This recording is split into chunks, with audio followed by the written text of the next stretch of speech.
The New York Rangers in 2019 made a very good trade, trading for superstar defenseman prospect Adam Fox, and this trade worked out quite well for the Rangers. Fox did pretty much force his way to the Rangers because he wanted to be here, but it worked out for this team quite well, and I'm definitely happy about this move. But overall, I mean, we're going to kind of break down this trade here. Take a look at the guys who got traded, even in that Calgary and Carolina deal when Calgary traded his rights to Carolina. And obviously, Carolina had to trade his rights to the Rangers because he pretty much forced his way here. But we're going to take a look at all those trades here and just kind of the whole trade tree so far of the Adam Fox deal, because it's a pretty interesting one, obviously, as well. Being that he was traded from Carolina to the Rangers is pretty funny, an in-division rival. Obviously, yes, he did, like I said, kind of force his way to the Rangers, but still kind of funny that an in-division rival ended up giving us our number one Norris Trophy winning defenseman. So let's carry on here and take a look at the first trade here when he was originally with the Calgary Flames, because that's where he was drafted from. He was drafted by the Calgary Flames back in 2016 in the third round with pick number 66. So a very early third round pick in the 2016 draft.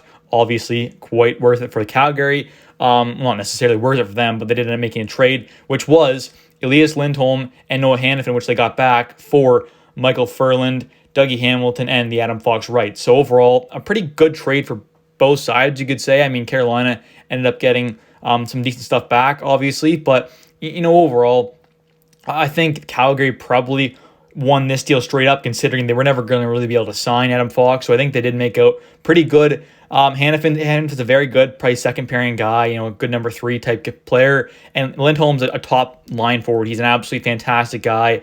Solid two-way game. Just an overall really good forward. Definitely an all-star caliber guy. And going the other way, Michael Furland, kind of more of a third line type guy. Dougie Hamilton obviously is a good top line D-man. Now on New Jersey, so there's been a move since then, obviously, but New Jersey signed him to a pretty big deal. But he had a pretty decent run with Carolina back then as well.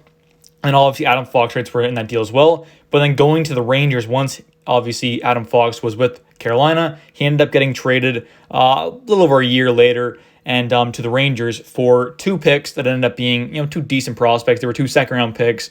They were conditional-wise, obviously, but still, the conditions worked out where Fox did play 30 games in the 2019-20 season. So that third-round pick in 2020 ended up becoming a 2020 second-round pick. And so it ended up being 2 second-rounders, one in 2019, which was the 37th overall pick, ended up being Mad Sogard. Now, that pick was traded to Ottawa because Mad Sogard is a prospect for the Ottawa Senators now.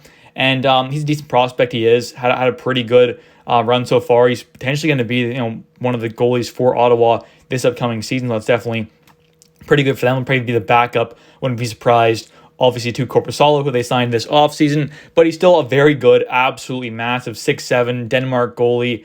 22 years old still, so still pretty young. 196 pounds. Like I said, was the 37th overall pick in 2019. One of the better goalie prospects in the NHL right now. I'm definitely pretty high on him. I think he could have a pretty good NHL career. But last year had a bit of a split season between the NHL with Ottawa Senators and the AHL with the Belleville Senators. He had 19 games in the NHL though.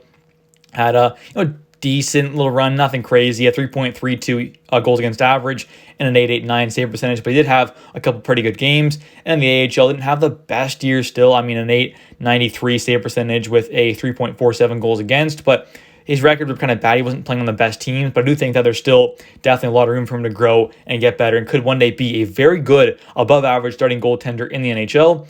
And the other prospect here, the other second round pick in the 2020 draft, ended up being number 41 overall. And that was a conditional pick that was potentially going to be a third rounder if Fox played less than 30 games, but obviously he played more than 30 games in 2019-20. So it ended up being a second rounder, which was pick number 41 overall.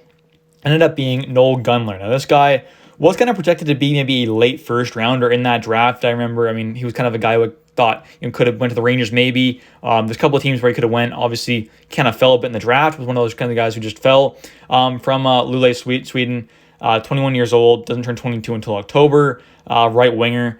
A pretty solid prospect, though. This past year had a pretty solid year in the AHL. 31 games played, 8 goals, 10 assists, 18 points. Nothing crazy, but definitely not too bad. And the previous year, and his last year in Sweden, the top league over there, the SHL, for Brynäs, had 52 games played there, 23 points. So not bad at all. He's a pretty solid winger. Had a good run in the 2020 World Juniors with Team Sweden, had 5 games played, 4 goals, 1 assist, 5 points. So he's been a pretty solid forward prospect. He definitely could potentially be one kind of like maybe a middle six, second line kind of guy one day. Has that potential for sure, but still, not an elite prospect, but definitely a pretty solid prospect for Carolina right now. So overall, I mean, definitely this deal was worth it for the Rangers. Let's be honest here. Foxy is a top 2 demon in the league, but he did kind of force his way here, and that's why we didn't have to give up as much as a lot of people would have thought for a guy as Adam Fox's caliber. Obviously, like if you're trading for a Norris Trophy caliber D-man, I mean, you're giving up a crap ton. You're giving up at least 3 first rounders or something. You're giving up a ton of prospects. It's young guys. You're giving up a crap ton. So you don't really see those trades, obviously, in the NHL at all. For the elite, young, Norris Trophy caliber, D-man. Obviously, you saw a guy like Erik Karlsson get traded this offseason to the Penguins, but obviously Karlsson's on a bad contract and is much older than Foxy was, especially when this trade was made. So it was obviously an absolutely fantastic deal. I'm definitely so happy that Foxy forced his way to the Rangers pretty much so they could get him for so cheap. It definitely helped this team out a ton, and I'm so excited to see what he can do moving forward. The prospects are decent. I'm really high on Mads Sogard. I think he could be a very good goaltender. Noel Gunler, maybe a future middle six kind of winger. That's definitely a possibility. But overall, this was an amazing trade for the Rangers, and it kind of worked out for the other teams as well. I mean, Calgary got some decent pieces out of there. Noah Hannafin and Elias Lindholm are very good, important players for their team. And, Carolina got some decent pieces back as well. But anyways, guys, thanks for watching. Hope you guys have enjoyed. If you guys have, please smash the like button and definitely comment down below your guys' thoughts on this trade, because personally, I think it was obviously an absolutely amazing A+ grade deal for the Rangers.